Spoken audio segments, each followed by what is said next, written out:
ఈరోజు మనం ఒక కథ గురించి మాట్లాడుకుందాం. గర్వించిన ఏనుగు కథ. వినడానికి ఇది మామూలు నీతి కథలా అనిపించచ్చు, కానీ ఇందులో చాలా లోతైన విషయాలున్నాయి. బలం, గర్వం ఈ రెండిటి మధ్య ఉండే సంబంధం ఎలాంటిది? పదండి ఈ కథ లోపలికి వెళ్ళి చూద్దాం. అవును, ప్రతి కథకు ఒక ఆత్మ ఉంటుంది కదా. మరి ఈ కథ ఆత్మ ఏంటంటే బలం ఇంకా గర్వం. చూడండి, బలం అనేది ఒక వరం లాంటిది, కాని గర్వం అది శాపంగా కూడా మారొచ్చు. ఈ రెండింటి మధ్య జరిగే పోరాటం చివరికి ఎక్కడికి దారితీస్తుందో చూద్దాం రండి. సరే, మరి మన కథ ఎక్కడ మొదలవుతుందంటే ఒక పెద్ద అందమైన అడవిలో. అంతా ప్రశాంతంగా నిశ్శబ్దంగా ఉంటుంది. ప్రతి జీవికి దాని స్థానం, దాని గౌరవం ఉన్నాయి. కాని ఈ ప్రశాంతత ఎంతో కాలం నిలవదు. ఎందుకో తెలుసా? ఆ అడవిలో ఒక పెద్ద ఏనుగు ఉండేది. దాన్ని చూస్తే అడవికి రాజేమో అనిపిస్తుంది. దాని భారీ ఆకారం, ఆ నడక, అబ్బో! అడవిలోని ప్రతి జంతువు దాన్ని చూసి గౌరవిస్తుంది. మరి మన కథలో హీరో ఇదే. అయితే ఈ ఏనుగు ప్రత్యేకతేంటి? దాని అపారమైన బలం. అది మామూలు బలం కాదు, అడవిలో ఇంకే జంతువుకు లేనంత శక్తి. ఒక రకంగా చెప్పాలంటే దానిదే రాజ్యం అక్కడ. దాని ఆకారమేమో కొండంత, బలమేమో అసామాన్యం. ఈ రెండూ దానికి అడవిలో ఒక స్పెషల్ స్టేటస్ ఇచ్చాయి. నిజంగా అది అడుగు తీసి అడుగేస్తే చాలు, నేల అదిరిపోయేది. దాని ముందు నిలబడాలంటే ఏ జంతువుకు ధైర్యం సరిపోయేది కాదు.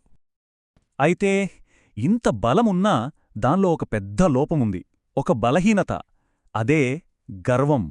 ఈ గర్వం ఎంత ప్రమాదకరమైనదంటే దాని బలాన్ని మించిపోయేంత వినాశనాన్ని సృష్టించగలదు. ఇక్కడ విచిత్రమైన విషయం ఏంటంటే దాని బలం పెరిగే కొద్దీ దాని గర్వం కూడా అంతకంతకూ పెరిగిపోయింది. చివరికి చూస్తే దానికి వరంగా దొరికిన ఆ బలమే దాని పతనానికి కారణమవ్వబోతోంది.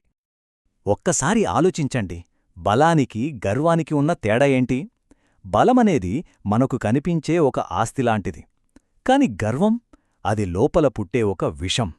ఒకటి మనల్ని నిలబెడితే ఇంకొకటి మనల్ని కూల్చేస్తుంది. పాపం ఆ ఏనుగు ఈ రెండిటి మధ్యలో నలిగిపోతోంది. ఇక్కడ మనం మాట్లాడుకునేది మామూలు గర్వం గురించి కాదు, అతి గర్వం గురించి. అంటే గర్వపడటంలో తప్పులేదు, కాని ఆ గర్వంతో ఇతరులను చిన్నచూపు చూడటం మొదలుపెడితే అక్కడే అసలు సమస్య. మన ఏనుగు విషయంలో సరిగ్గా అదే జరిగింది. దాని బలమే దాని అహంకారానికి పెట్రోలు పోసినట్టయింది. సహజంగానే లోపల ఇంత గర్వం పెట్టుకుంటే అది ఎంతో కాలం దాగదు కదా, బయటకొచ్చేసింది. ఎలా? ఒక సవాలు రూపంలో, ఒక ప్రకటన రూపంలో. ఇక్కడే మన కథ ఒక పెద్ద మలుపు తీసుకుంటుంది. ఆ గర్వం దాన్ని ఒకచోట ఉండనివ్వలేదు. ఇక అడవి అంతా తిరగటం మొదలుపెట్టింది.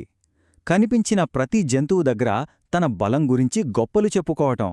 ఆ అడవి ప్రశాంతత మొత్తం దాని అరుపులతో, అహంకారంతో చెదిరిపోయింది.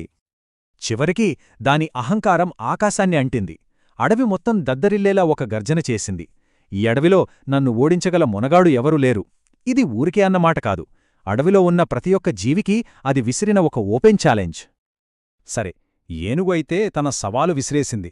కాని ఇక్కడే ఈ కథ మన ముందు ఒక పెద్ద ప్రశ్నను ఉంచుతుంది. దానికి అంత సులభంగా సమాధానం దొరకదు. అంత గర్వం ఎప్పుడూ పతనానికి దారి తీస్తుందా? అసలు బలం, వినయం ఈ రెండూ ఒకేచోట కలిసి ఉండలేవా? నిజానికి ఏనుగు కథ ఇక్కడతో అయిపోలేదు. కాని ఈ ప్రశ్న మాత్రం మనందర్నీ ఆలోచింపజేయాలి.